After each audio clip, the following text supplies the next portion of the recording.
kita akan live di Facebook juga. Ini nanti kita tunggu aja gimana.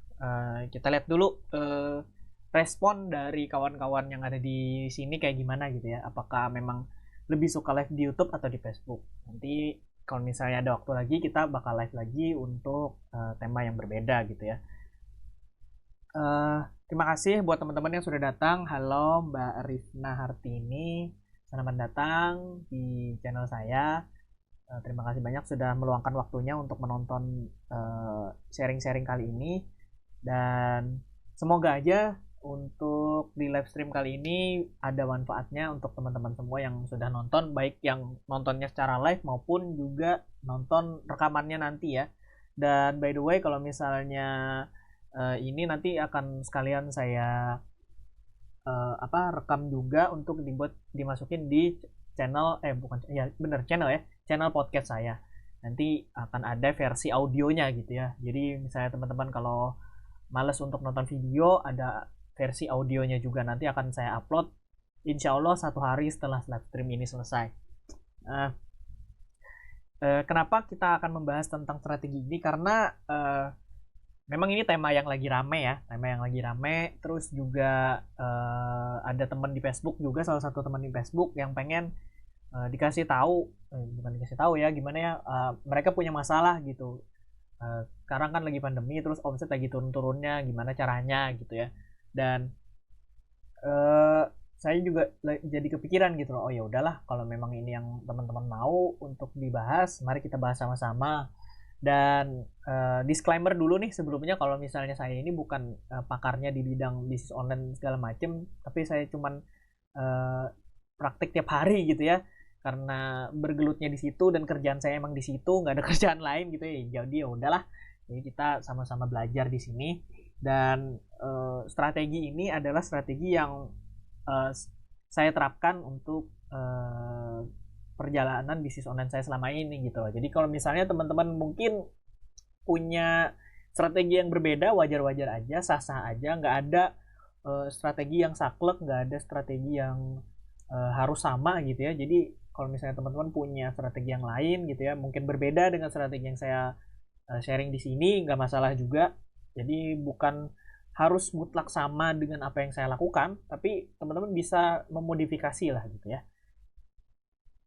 Oh, pendengar podcastnya, terima kasih Mbak Rifna. Alhamdulillah ternyata ada yang dengerin podcastnya juga ya. Baik, jadi kita sama-sama belajar ya di sini ya teman-teman. Jadi misalnya ada masukan, ada kritikan, sarannya, monggo di ini kan apa, dituliskan aja. Kalau misalnya mungkin teman-teman misalnya aku pengen dibahasin tentang ini, boleh tuh saya di kolom komentar nanti. Kalau misalnya saya tahu dan saya pernah ngejalaninnya gitu ya, saya akan coba sharing. Oke, kita mulai aja ya. Strategi bisnis online menghadapi pandemi saat omset turun. Apa aja sih yang harus dilakukan? Kita akan sampai ke sana tapi pelan-pelan aja. Jadi perkenalan dulu. Selamat datang teman-teman yang baru join. Ini kita akan membahas tentang strategi bisnis online menghadapi pandemi saat omset turun ya teman-teman. Jadi kalau misalnya teman-teman punya kesulitan dalam masalah bisnis online-nya, apalagi karena pandemi ini gitu ya, teman-teman bisa nonton live stream ini dan bisa juga tanya-tanya nanti di akhir sesi ya. Oke, perkenalan dulu. Nama saya Radian Nur Rahman gitu ya. Saya seorang praktisi bisnis online dan juga bisa dibilang suka ngajarin kawan-kawan yang sedang merintis apa ya istilahnya, belajar gitu ya, belajar bisnis online. Kebetulan di salah satu vendor dropship saya waktu itu, bukan punya saya, maksudnya saya ikut jadi dropshipper di sana juga. Terus karena mungkin melihat track record saya penjualannya cukup bagus, saya akhirnya direkrut untuk jadi seorang mentor di sana dan ngajarin teman-teman yang baru masuk gitu ya.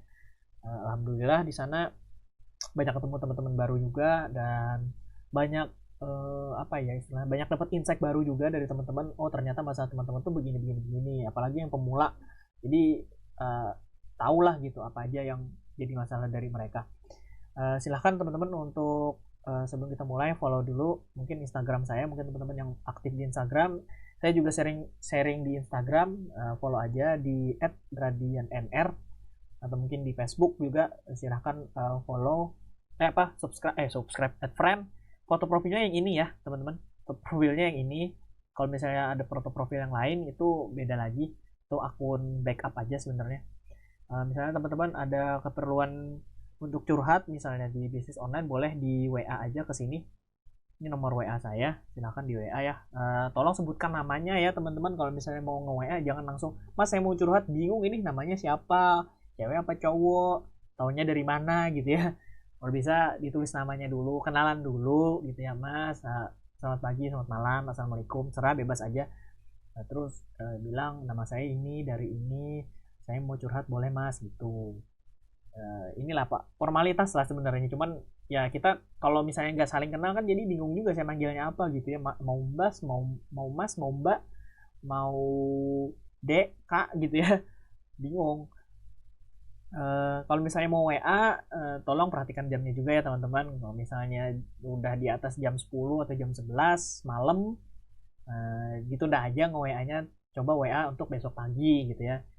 Pernah nih saya ngalamin gitu ya, mentang-mentang dikasih nomor WA gitu ya, disebar, nge-WA-nya jam 2 pagi dong. Ya Allah, bukannya nggak mau bales sih, cuman gimana, jam 2 pagi itu bukan waktu yang wajar untuk WA-an gitu loh. Chatan tuh nggak wajar untuk jam 2 pagi gitu ya, walaupun saya masih bangun jam 2 pagi misalnya gitu ya, pun nggak wajar aja gitu kita konsultasi jam 2 pagi ya kan. Kalau memang jam tidurnya beda dengan jam tidur yang normal ya WA lah, berusahalah untuk bangun atau misalnya untuk aktif di jam-jam yang normal gitu loh. Jangan sampai saya yang harus menyelesaikan teman-teman gitu ya, nggak bisa juga kayak gitu. Saya juga punya kesibukan, saya juga punya kegiatan lain selain online gitu ya. Ya teman-teman, harap diperhatikan itu juga ya. Oke, strategi bertahan. Semua orang di dunia ini itu sekarang lagi terdampak. Mau yang kaya, mau yang tidak kaya gitu ya, semuanya terdampak. Jadi kalau misalnya teman-teman merasa bisnisnya sedang turun omsetnya, nggak perlu merasa merasa khawatir perlu sih. Cuman gimana ya, nggak perlu merasa bahwa ini adalah penderitaan satu orang gitu loh, karena semuanya juga turun gitu ya. Kalau ngomongin omset, semuanya juga turun gitu loh, nggak ada yang nggak turun. Tanyain aja, semuanya berdampak. Ini mau yang kecil mau yang besar bisnisnya semuanya berdampak. Jadi nggak perlu merasa yang paling menderita ketika ada pandemi ini, karena kita semua sama terdampaknya gitu ya. Kita semua sama, jadi penderitaan kita tuh sama lah gitu ya. Mau istilahnya, mau omsetnya kecil turunnya, mau omsetnya gede turunnya, kita semua sama omsetnya pada turun, itu yang pasti. Jadi di sini saya akan mencoba sharingkan beberapa strategi untuk bisa membuat teman-teman sedikit bermanuver apa ya istilahnya, bertahan gitu ya, bertahan dalam artian untuk bisa bisnisnya tetap jalan dan juga tetap bertahan walaupun omsetnya sedang turun gitu. Gimana caranya nanti kita akan jabarkan satu persatu. Disclaimer dulu, ini ya udah saya bilang di depan tadi ya, bahwa ini adalah strategi yang salah lakukan. Belum tentu strategi ini works ketika teman-teman melakukan di bisnisnya teman-teman. Jadi harap maklum kalau misalnya hasilnya yang akan diterima itu berbeda-beda gitu ya. Tapi nggak ada salahnya teman-teman untuk mencoba gitu ya. Silakan aja dicoba, siapa tahu berhasil, siapa tahu works gitu ya, siapa tahu bisa berdampak ke bisnisnya. Boleh dikasih tahu ke saya nanti kalau misalnya udah mencoba gitu ya. Yang pertama adalah minimalkan pengeluaran. Ini penting banget karena kadang tuh orang tuh nggak bisa mengontrol hawa nafsunya kadang-kadang.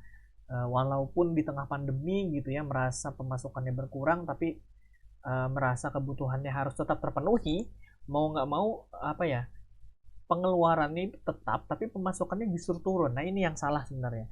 Jadi kalau misalnya teman-teman pengen bertahan di pandemi seperti ini, saya sarankan untuk meminimalkan pengeluaran. Jadi kalau misalnya teman-teman nih di sebelum pandemi pemasukannya misalnya 5 juta, terus pengeluarannya 5 juta juga sama nih. Gitu ya. Setelah pandemi pemasukannya turun jadi misalnya 3 juta gitu ya. Pengeluarannya juga harus turun, juga minimal 3 juta. Bukan minimal ya. Kalau bisa sih maksimal 3 juta gitu loh. Jadi kalau misalnya teman-teman punya apa ya istilahnya, punya kebiasaan untuk menghambur-hamburkan uang di sebelum pandemi, di saat pandemi ini tahan dulu ya setahun lah, setahun benar-benar bertahan hidup gitu ya. Dasar kutip bertahan hidup, kita semua untuk menahan hawa nafsu untuk belanja kebutuhan hal yang tidak perlu. Misalnya kalau misalnya sebelum pandemi pengen rencana liburan misalnya gitu, tunda dulu liburannya, alokasikan dana liburannya untuk memenuhi kebutuhan sehari-hari dulu misalnya kayak gitu ya. Atau pas waktu pandemi sebelum pandemi pengen belanja apa misalnya kayak gitu, belanja tas baru misalnya. Tas baru kegunaannya untuk apa? Kalau misalnya gunanya untuk gayaan doang, mending tahan dulu, mending alokasikan budget belanjanya untuk keperluan di sehari-hari gitu ya. Jadi kalau misalnya pemasukannya turun dari 5 juta ke 3 juta, pengeluarannya kalau bisa ditekan lagi, kalau bisa nih ya, kalau bisa ya 2 juta lah gitu. Jadi masih ada margin 1 juta gitu loh. Jadi masih ada apa ya? Ibaratnya masih ada peluang untuk mengembangkan sesuatu di tengah pandemi seperti ini gitu. Terus selanjutnya ini juga nih, ini penting banget nih. Jangan ngutang. Seburuk-buruknya kondisi keuangan teman-teman, nggak boleh ngutang. Ini pengalaman saya pribadi ya. Walaupun saya nggak pernah ngutang sebelumnya, tapi kalau bisa jangan ngutang deh. Daripada ngutang terus nggak bisa bayar, gini loh. Kenapa saya bilang jangan ngutang? Karena ngutang itu solusinya memang instan, tapi kebelakangnya justru bikin kita keteteran gitu loh. Misalnya gini, pemasukannya 3 juta, terus pengeluaran kita 5 juta, berarti ada selisih 2 juta. Kita ngutang 2 juta nih. Kita ngutang 2 juta. Setelah pikirnya, oh 2 juta aja kecil, nanti dicicil deh bayarnya gitu ya. Oke, kalau misalnya bisa dicicil gitu ya. Kalau misalnya pemasukan kita makin turun, misalnya jadi 2 juta, gimana? Apakah bisa nyicil ngutangnya yang 2 juta tadi? Kecil, kelihatannya kecil, tapi kalau pemasukannya jadi 2 juta doang gimana? Ayo, siapa yang mau nanggung? Masa pemerintah? Sekarang sih kalau bisa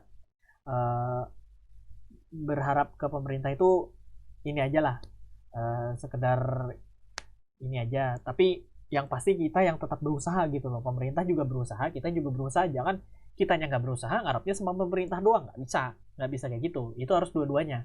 Pemerintah juga berusaha untuk menjaga stabilitas ekonomi biar tetap jalan gitu ya. Kita juga berusaha untuk jangan sampai membebani kehidupan kita sendiri gitu. Dan ngutang ini buat saya salah satu beban yang bisa membuat kita jadi makin terpuruk gitu loh, karena kita nggak pernah tahu di masa depan tuh kita bisa ngelunasin hutang ini apa enggak. Sekecil apapun hutangnya ya, sekecil apapun hutangnya, kalau menurut saya kalau bisa jangan deh, jangan ngutang. Kalau mentok-mentok, kalau udah kepepet banget, jual barang, udah jual barang aja. Daripada ngutang mending jualan barang apa di rumah yang misalnya nggak kepake gitu loh, yang masih bernilai, dijual aja. Mending kayak gitu dah daripada ngutang cuy. Jangan ngutang lah. Jangan ngutang ya teman-teman ya, ingat ya, itu strategi nomor 2. Terus strategi nomor 3 adalah, nah ini, banyakin jalur pemasukan. Ini penting banget teman-teman, karena seperti yang teman-teman tahu kan tadi omsetnya turun ya. Kalau misalnya omsetnya turun, berarti apa ya, kita perlu pemasukan yang lebih gitu loh. Jadi kalau misalnya teman-teman cuma punya satu jalur pemasukan, saran saya coba cari peluang-peluang lain, opsi-opsi lain untuk membuka jalur pemasukan yang lain gitu. Kalau misalnya sedang saat ini misalnya teman-teman buka toko fisik misalnya gitu ya, ada toko fisik misalnya buka warung gitu ya, warungnya jualannya jualan sembako misalnya, lagi turun nih omsetnya, udah kalau gitu langsung cari jual barang-barang yang lagi dibutuhkan. Misalnya kalau waktu yang awal-awal gitu ya, waktu pertama kali uh, terkena waktu pandemi, waktu awal-awal lagi rame-ramenya, saya jualan masker waktu itu, masker yang scuba.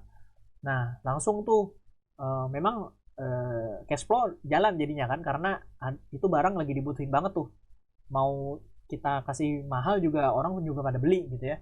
Jadi kalau misalnya teman-teman saat ini masih punya cuman satu channel pemasukan, saran saya buka lagi. Ini adalah beberapa opsi yang teman-teman bisa pilih untuk bentar, nggak kelihatan ya di situ ya, yang bisa teman-teman pilih untuk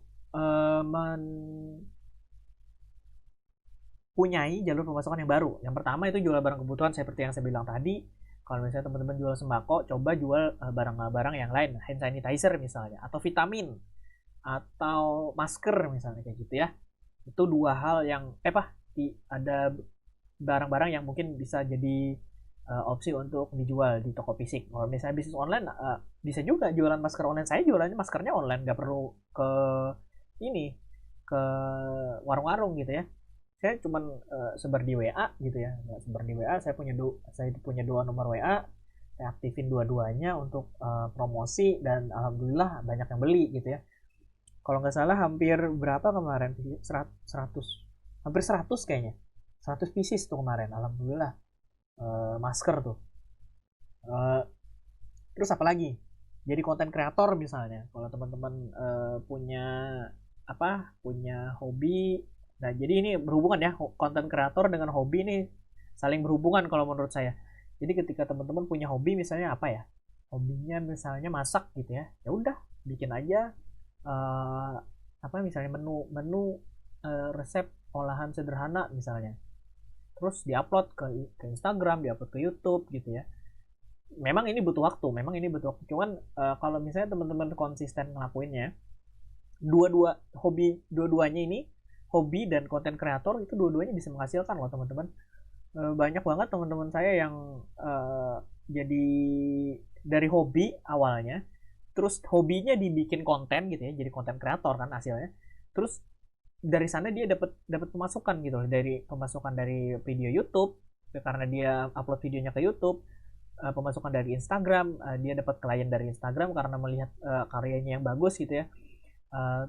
Teman saya itu bikin vektor, gambar vektor. Jadi dia buka jasa pembuatan vektor, dia juga sharing tutorial tentang buat vektor tuh kayak gimana di YouTube. Nah jadi dapat dua pemasukan gitu ya, dapat dari jasa dia pembuatan vektor, sama dapat dari view YouTube gitu teman-teman.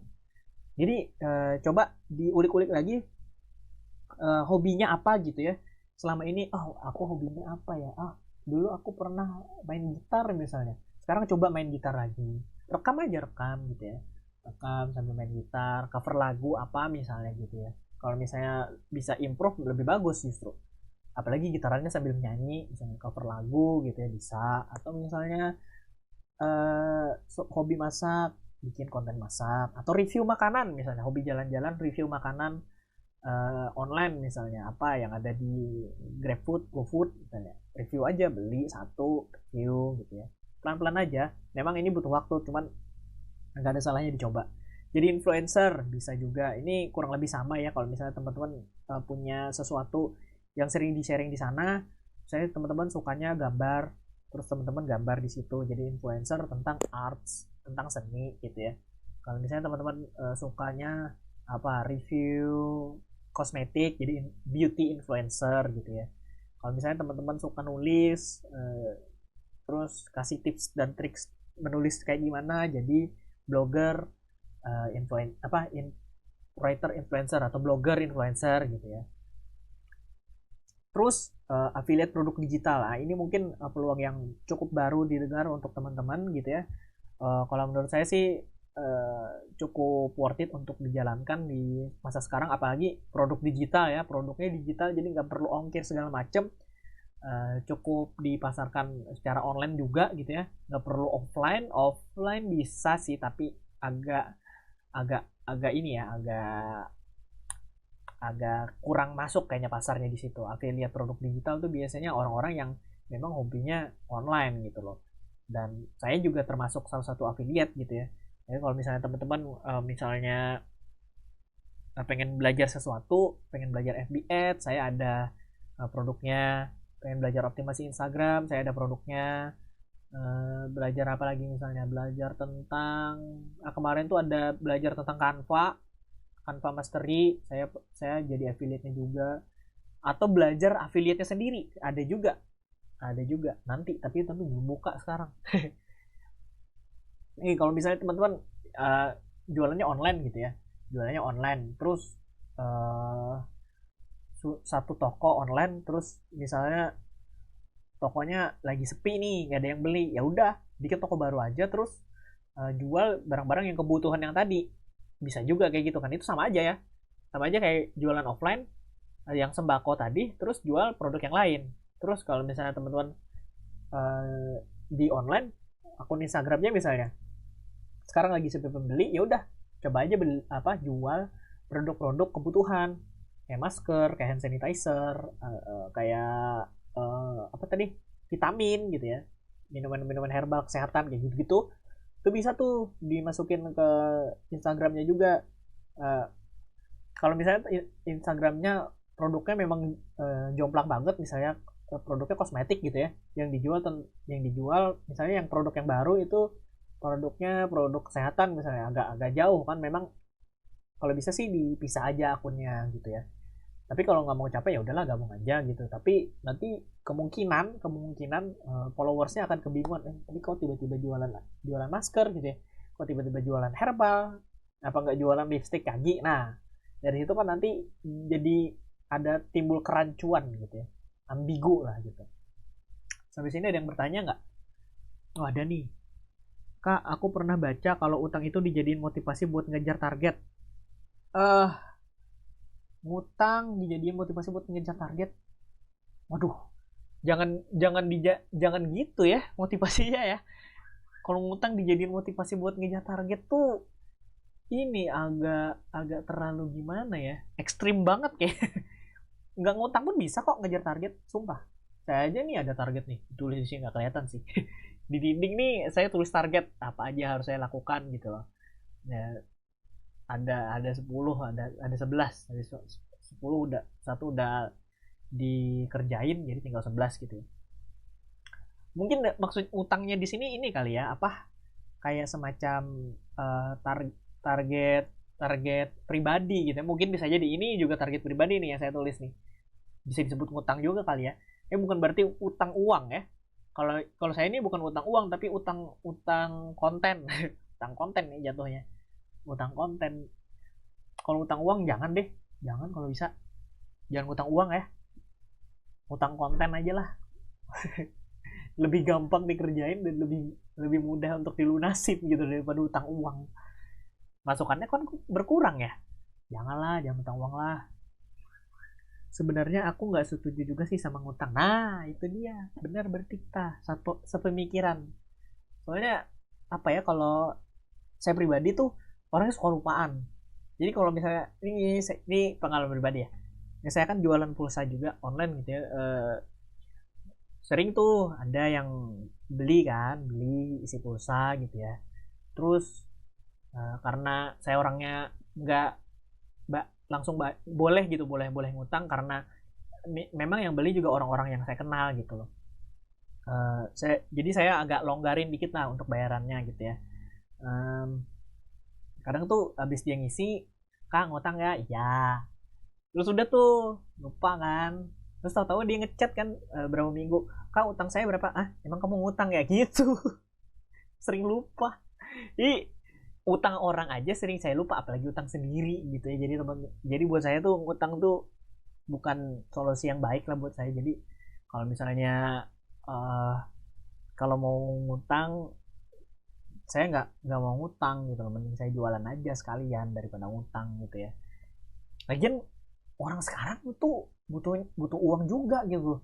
Kalau misalnya ngutang, dia kan juga butuh, gimana ya konsepnya, agak-agak masuk logika saya tuh soalnya kayak gitu. Jadi udahlah ya, nggak usah mikirin utang-utangan lagi. Yang terakhir tuh dropship teman-teman. Nah ini juga nih dropship, kalau misalnya teman-teman tuh dulunya apa jualannya jadi reseller misalnya gitu ya. Terus produk resellernya lagi sepi, ya udah dropship aja apa misalnya produknya yang lain gitu loh. Apa kalau misalnya teman-teman resellernya produknya produk kecantikan misalnya, terus ada yang buka dropship untuk produk kesehatan, ya udah join aja, mumpung lagi ini kesehatan, produk-produk kesehatan kan lagi rame tuh, coba aja di situ gitu loh. Jadi jangan jangan menutup kesempatan kita untuk punya penghasilan, jalur pemasukan yang baru gitu, intinya sih gitu. Ini semua saya lakukan loh teman-teman, ini semua saya lakukan sekarang. Jadi affiliate iya, jadi jual barang kebutuhan iya, hobi juga. Hobi apa lagi? Hobi itu dari awal sebelum saya bisnis itu saya udah hobi nulis. Jadi ketika 2009 2010-an gitu ya, bener nggak ya, 2011 mungkin, aduh lupa lah, pokoknya blog saya itu lama banget, saking lamanya saya lupa sendiri kapan terakhir ini, kapan pertama kali mulai gitu loh. Jadi saya cek dulu di laptop saya, laptop yang satu ini ya, postingan pertama tanggal berapa ya. Saya lihat dulu deh. Nah itu berawalnya dari hobi teman-teman. Dan jadi waktu itu kan bingung nih, aduh aku ini apa ya gitu ya, ngerjain apa ya. Waktu itu waktu kuliah dulu kan bingung nih, gak ada kegiatan yang menarik, ya udahlah nulis aja lah, coba sekali-sekali nulis gitu. Karena waktu dulu juga awal-awal saya nulis gitu loh, sebelum jadi mahasiswa. Nulisnya juga Kopas waktu itu ya, Kopas, terus diposting ke blog. Nah, itu juga salah satu diracunin sama teman saya waktu itu, kamu nulis aja mendingan, ini bagus loh, bisa nulis-nulis kayak gitu, bisa tanya-tanya sama orang juga katanya. Oh gitu ya, ya udahlah coba. Waktu itu saya uh, nulis tentang apa ya, bola bola, nulisnya bola dulu. Bola itu pun Kopas, materinya Kopas, 100% Kopas. Iya Kopas. Jadi bolanya kan fisik gitu ya, fisik. Terus tulisan yang ada di majalahnya itu saya ketik ulang, dimasukin di blog. Waktu itu kayak gitu dulu. Kopas lah, jatuhnya Kopas ya. Bisa dibilang ngebajak juga sih, karena isinya sama persis gitu loh, sama persis isinya. Jadi nggak ada bedanya sama sekali, nggak ada diedit, nggak ada ditambahin apapun, udah sama.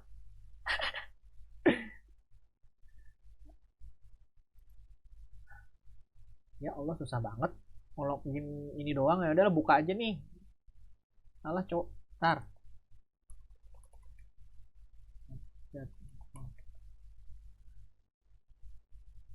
Itu dari hobi itu dulu, dari 2010 kalau nggak salah. Coba ya kita lihat di sini, 2000 berapa nih? 2013, maaf. 2013 mulai. Nah, dari situ tuh mulai nulis sampai akhirnya suatu ketika ada yang pengen tulisannya, artikelnya dimasukin ke blog saya. Wih, jadi duit ternyata. Sekarang nih, saya jadi duit gitu ya. Alhamdulillah. Ini salah satu sumber penghasilan saya adalah dari hobi gitu. Saya juga dropshipper, saya juga merintis jadi influencer dan konten kreator juga ya. Konten kreator sudah beberapa waktu di akun YouTube saya yang lain di Perangkai Abjad itu subscribernya udah 1800-an berapa gitu, lupa lah. Ya segitulah. Ya yang jelas dari sana juga ada AdSense-nya gitu ya. Dan beberapa kali juga sempat nerima paid promote di akun YouTube itu. Nah, alhamdulillah lah, cuman nggak sekonsisten blog saya. YouTube tuh masih ya sekali-sekali lah gitu ya teman-teman ya. Kalau bisa teman-teman juga punya banyak pemasukan. Salah satu rahasia orang-orang kaya di luar sana itu adalah karena mereka punya banyak pemasukan, gak cuma satu. Tengok aja dimanapun itu pasti pemasukannya lebih dari satu. Pengusaha-pengusaha yang ada di Indonesia juga gitu kan. Satu yang paling terkenal Khairul Tanjung itu punya bank, punya pusat perbelanjaan, punya taman hiburan. Ya apalagi dia tuh, banyak lah ya, banyak tuh. Itu yang ketahuan tuh, yang gak ketahuan banyak lagi. Itu aja udah 3 tuh yang ketahuan. Teman-teman kalau bisa punya banyak channel ya. biar tetap cash flow-nya tetap jalan, pemasukannya tetap jalan gitu. Walaupun omsetnya turun, pemasukannya tetap ada gitu loh. Bukan berarti omset turun pemasukan jadi nol ya. Oke, lanjut. Yang terakhir adalah coba strategi baru. Nah, ini saya juga coba terapkan ya kalau misalnya nih teman-teman nih lagi gencar-gencarnya promo di Facebook gitu ya. Di Facebook udah banyak yang laku, terus karena pandemi jadi turun gitu ya pembelinya. Coba strategi baru, misalnya promosinya ke Instagram, misalnya ke YouTube, bikin video, misalnya kayak gitu. Jangan sampai bertahan di situ-situ aja gitu loh. Bergerak, coba cari strategi yang lain, beda-beda. Coba buka peluang yang baru, cara yang baru gitu loh. Jangan sampai stuck di situ-situ aja. Ini gimana ya? Aku pemasukannya udah menurun nih. Emang kamu promosinya di mana? Di Facebook? Udah coba di Instagram? Enggak, males lah. Gimana dong kalau kayak gitu? Gak bisa ya. Kalau bisnis online tuh nggak bisa cuma satu pemasukan doang, nggak bisa. Nggak bisa cuma satu strategi doang, nggak bisa. Kalau bisa semuanya, kenapa nggak dimanfaatin gitu loh? Sayang banget kan kalau misalnya teman-teman cuma aktifnya di Facebook doang, di Instagram enggak. Padahal di Instagram kita nggak tahu nih peluangnya segede apa nih kalau nggak dicoba gitu loh. Mending dicoba dulu aja. Siapa tahu kan ada hasilnya gitu loh. Ya. Kalau misalnya teman-teman di Instagram nih, ini kayak saya di Instagram, promonya gitu, lagi turun. Ya udahlah, coba cara lain ke YouTube misalnya, atau coba di WA, promo-promoin di WA lagi deh kayak kemarin gitu. Ya udah, coba aja kayak gitu. Walaupun misalnya masih belum ada hasilnya, nggak apa-apa, dicoba aja dulu. Yang penting tuh kita udah mulai dulu, kita udah coba dulu gitu loh teman-teman. Jangan sampai kita mengambil kesimpulan sebelum melakukan aksinya gitu ya. Lagi gak pertanyaan? Tips konsisten. Ada hubungannya juga nih. Kayak yang tadi si Rifna bilang kan target tuh. Kalau saya biar konsisten harus ada target. Nah, gitu. Misalnya dalam sebulan nih, saya harus punya followers di Instagram bertambah 20 biji misalnya kayak gitu. Target saya 20 biji per bulan. Apa yang harus saya lakukan targetnya? Maka saya harus konsisten posting setiap hari misalnya. Konsisten update IG story 10 kali per hari misalnya. Konsisten riset hashtag di Instagram seminggu sekali atau mungkin 3 hari sekali hashtagnya di riset gitu ya. Baca-baca datanya kayak gimana. Oh, ternyata banyak pertumbuhan followersnya dari konten yang ini, hashtag yang ini, maka aku harus memperbanyak konten sejenis yang seperti ini, dan hashtagnya aku pertahankan karena bisa mendapatkan followers gitu misalnya. Atau misalnya di sini nih saya tulis ada target upload video YouTube 4 kali per bulan. Gimana caranya buat update untuk punya YouTube per bulan? Salah satunya dengan ini, live streaming. Konsisten dong. Konsistennya adalah konsisten bikin konten. Kalau saya sih itu. Karena target saya ada konten, maka konsistennya adalah mencari bahan untuk bikin konten, terus mengolah kontennya jadi dibikin kontennya gitu ya, diupload ke YouTube, diupload ke Instagram, diupload ke Facebook, diupload ke WA misalnya gitu. Harus punya target sih. Pertama harus punya target, kedua targetnya harus saklek, nggak boleh diubah, nggak boleh diturunin, harus dinaikin justru. Kalau saya sih gitu, nggak boleh diturunin, harus dinaikin. Gimana pun caranya targetnya harus tercapai. Mau jungkir balik kek targetnya, mau kebanting-banting kek, mau harus begadang kek, dikerjain aja pokoknya, dikerjain. Makanya kalau itu Kang Dewa pernah bilang kalau nggak salah, kalau targetmu nggak bikin kamu sendiri merinding, berarti targetnya kurang greget. Makanya targetnya harus greget biar konsisten ngelakuinnya gitu loh. Saya lagi ngejar target untuk punya akun publik berfollower 10.000 misalnya kayak gitu ya. Terus apa yang harus saya lakukan? Karena saya pernah ikut e-course premium tentang membangun akun publik. Di sana dikasih tahu bahwa kamu minimal upload konten 5 biji per hari. 5 biji per hari dan semua kontennya harus diupload ke IG Story. Dan itu saya lakuin dari bulan Juli kalau nggak salah. Katanya sih target 3 bulan bisa tercapai katanya. Tapi kan pada prakteknya orang-orang beda-beda ya. Kalau saya sih waktu sebulan pertama itu angin-anginan tuh, ntar upload, ntar enggak, ntar upload, ntar enggak. Akhirnya sebulan nggak konsisten juga, kontennya nggak konsisten, pertambahan followernya nggak konsisten, hashtagnya nggak di-reset gitu ya. Terus saya perbaiki polanya, tetap berpegang sama step by step yang udah dikasih tahu gitu ya. Saya akhirnya konsisten untuk posting 5 kali per hari, dan saya lakukan tuh selama 3 bulan dengan 3 akun. Dan selama 3 bulan itu alhamdulillah ada akun yang tembus hari ini 900 followers. Itu secara organik, dibangun dari nol sama sekali, nggak pakai iklan, nggak pakai giveawayan, nggak pakai follow-followan, nggak ada. Itu semuanya organik, bermodalkan konten dan riset hashtag. Dan kalau misalnya pengen konsisten ya harus dikerjain sih, nggak ada cara lain. Harus disiplin. Ini juga komitmen. Biar konsisten tuh harus komitmen untuk mengubah kebiasaan. Misalnya teman-teman sekarang lagi males upload, males bikin status untuk jualan misalnya di Facebook. Ya udah, bikin aja target. Dalam seminggu aku harus upload minimal 21 status. Apa aja harus dikerjain? Tentu harus nyiapin 21 status dong. Gimana caranya? Ya udah, riset kontennya, terus baca-baca konten di Instagram, nonton konten di YouTube, buka di Google, baca-baca blog, baca-baca tulisan orang, nonton webinar orang kayak gini misalnya, nonton live stream.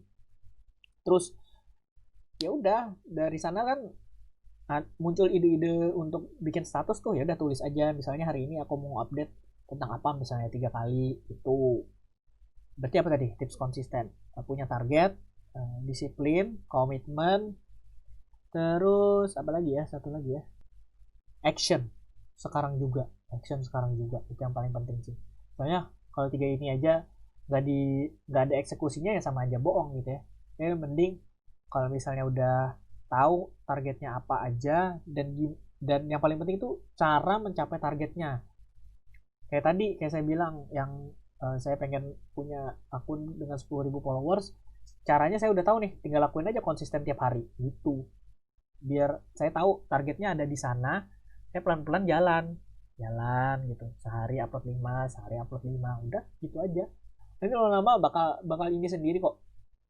Yang orang-orang tuh nggak mau ngadepin tuh kadang-kadang adalah prosesnya, dimana untuk konsisten itu kan perlu proses. Nah, proses ini yang kadang-kadang orang tuh nggak mau gitu loh, nggak mau ngadepin, nggak mau nikmatin. Padahal salah satu seninya, kalau saya bilang seni ya, seni untuk jadi seorang yang sukses itu adalah menikmati sebuah proses. Karena kita tahu hasilnya ada di ujung sana, maka kita harus menjalani prosesnya gitu loh. Mau itu ada halangan kayak gimana pun, ya kita mesti hadapi, karena kita punya target di sana, di ujung sana tuh kita udah punya, aku tuh pengennya kayak gini loh, aku tuh harus menjalani ini loh. Nah, itu yang kadang-kadang orang tuh nggak mau gitu loh untuk menghadapinya.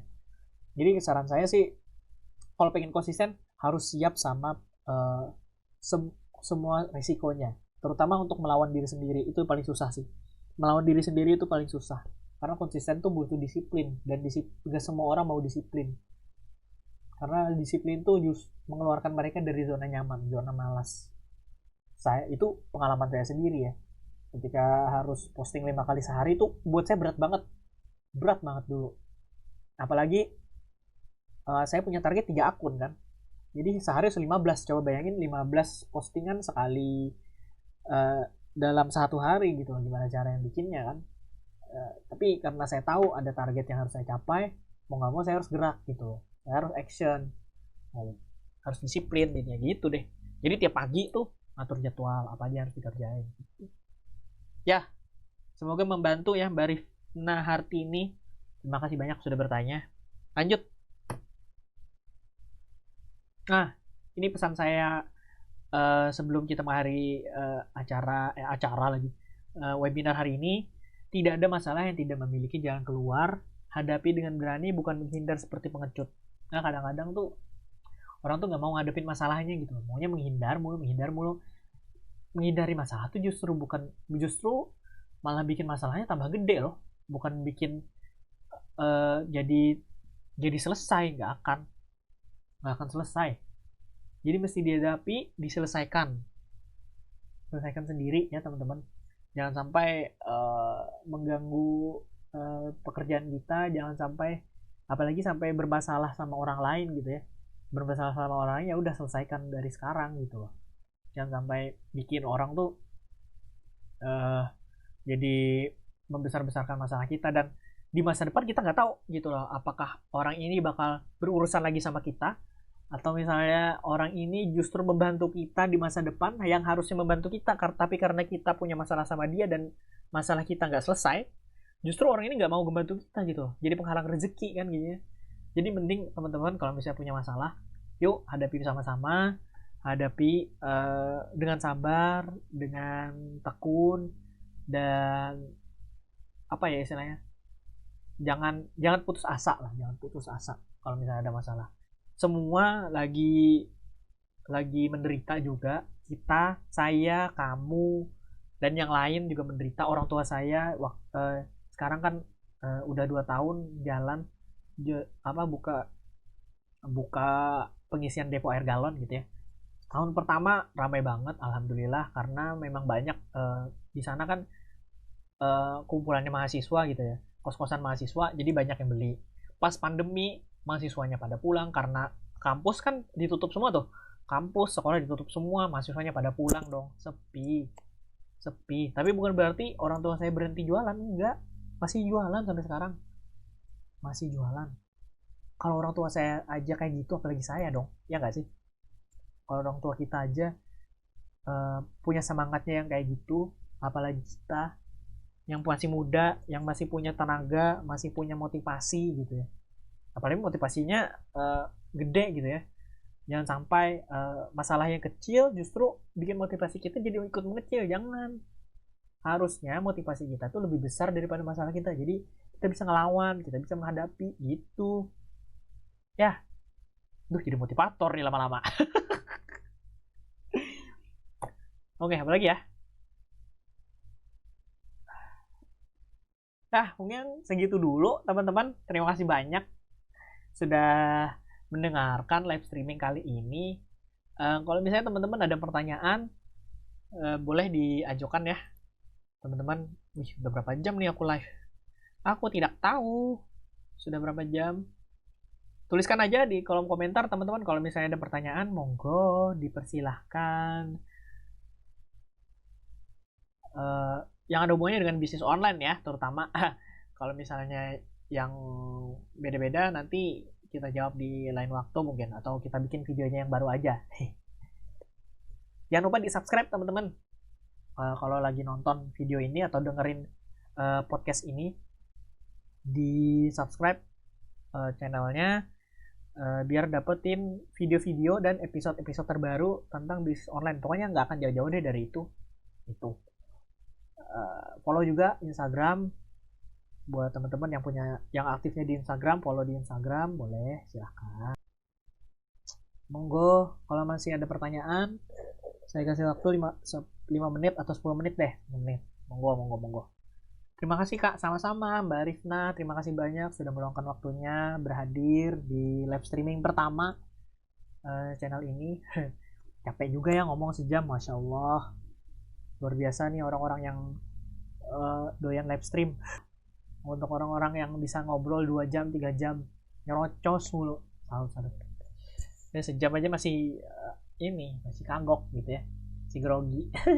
Masih baru soalnya. Nanti kita berproses lah sama-sama ya teman-teman. Kalau misalnya teman-teman mungkin mau dibahas tentang yang lain, biasanya kalau komentar, Mas bahas ini dong, Bang bahas ini dong, Kak bahas ini dong, tuh ya saya tahu, oh teman-teman ternyata butuhnya kontennya ini gitu. Di like juga videonya teman-teman, biar saya tahu kira-kira teman-teman suka nggak sama live stream kayak begini formatnya? Atau kalau misalnya teman-teman sukanya di Facebook, nanti akan saya coba live di Facebook juga deh. Biar semuanya bisa dapet ininya, materinya. Ini teman-teman, kalau misalnya teman-teman butuh, silahkan di download aja ebook jualan laris manis di IG modal gratisan. Nah ini langsung aja diklik di sini, nanti teman-teman tinggal isi email sama nama gitu ya. Nah, bisnisnya boleh diisi, harus diisi sih, harus diisi serah aja mau diisi apa, bisnis online misalnya kayak gitu. Pokoknya bisnis yang lagi teman-teman jalanin. Kalau misalnya belum ada bisnis nggak apa-apa, tulis saja belum ada gitu, nggak apa-apa. Jadi nanti teman-teman diarahin konfirmasi dulu emailnya, email aktif ya btw, jangan email yang nggak aktif lagi, nanti nggak bisa diakses, soalnya linknya akan ada di situ ya. Teman-teman langsung di ini aja konfirmasi nanti di emailnya, terus nanti bakalan dikasih diarahkan ke link berikutnya untuk bisa download ebooknya. Monggo di download aja, banyak-banyak ya downloadnya ya. Makasih banyak loh teman-teman yang sudah hadir, yang nggak komen maupun yang komen, terima kasih. Ini cuma Barifna doang lagi yang komen, yang lainnya mana nih? Hello, menyimak aja kah? Nah apa, terima kasih banyak ya teman-teman yang sudah datang. Semoga live stream kali ini bermanfaat untuk teman-teman dan bisa berdampak ke bisnisnya langsung. Amin. Jangan lupa di subscribe ya teman-teman.